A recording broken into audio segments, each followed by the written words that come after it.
The suspect entered the store, picked up an object, we believe a hammer, from the hardware department, then went to the counter and told the person working the counter at the gun counter that he had a bomb, and then the suspect then crashed the rifle case with the hammer, broke the glass, grabbed the rifle.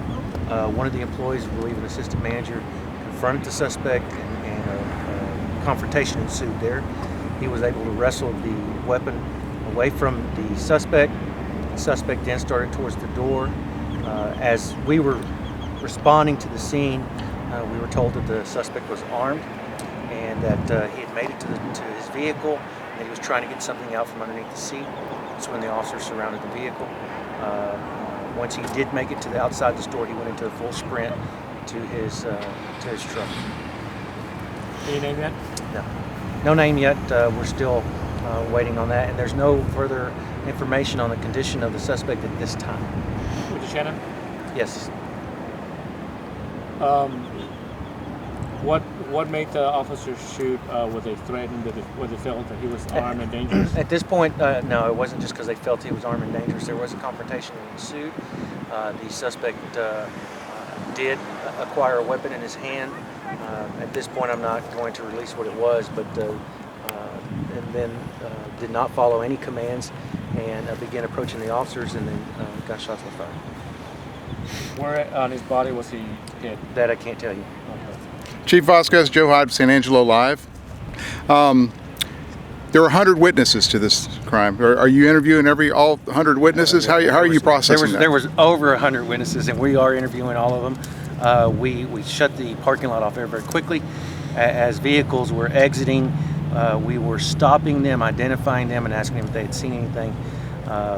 We have approximately, I know of at least 30 witnesses, 30 great witnesses that observed everything that occurred in the parking lot, and quite a few witnesses of what occurred inside the store. We're releasing each of them as we can.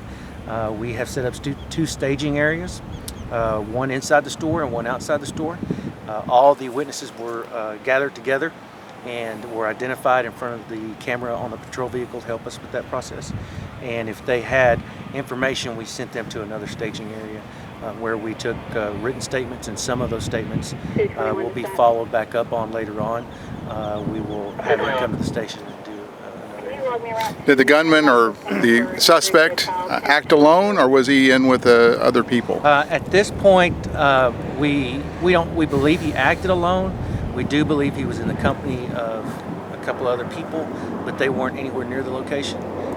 We have a few people detained at this point as potential suspects, and but we don't believe that even those that we have detained as potential suspects were actually involved or participated in any way with the event. Were they released? No, they're still detained. How long is the Walmart going to be closed, do you anticipate? That's a great question. I would anticipate that Walmart will probably be closed for the rest of the evening. Again, the Texas Rangers are helping process the scene with their state-of-the-art equipment. They're going to process the parking lot first because of the daylight, and then we will move inside the store. So the store is closed, and if you have the ability to notify the public, whether it's through the bottom of your channel or on the internet, that Walmart North is closed until further notice, that would be awesome.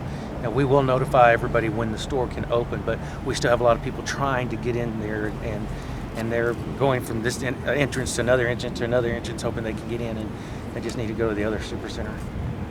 Have you looked through the video yet, the security video? No, I do. They have not gone through the security video yet. That obviously will be part of the investigation, but at this point, all we've concentrated on is the over 100 witnesses and trying to identify them and get their statements. Any drugs or narcotics you suspect use? At this point, I can't comment on that because we're not aware. I'm sure that we'll get some blood results, later on. Obviously, those have been sent off somewhere. There hasn't been any indication from any officers involved, but again, it was such a quick and fluid instance. It would have been too difficult for us to determine at the time if the suspect was under an influence of anything at the confrontation between the officers and the suspect was just a matter of seconds. That's good. At any time, was anyone at the Walmart in danger? You know what? I believe that someone could have been in danger at any time. You know, they have a great policy here at Walmart, and all the guns have gun locks on them.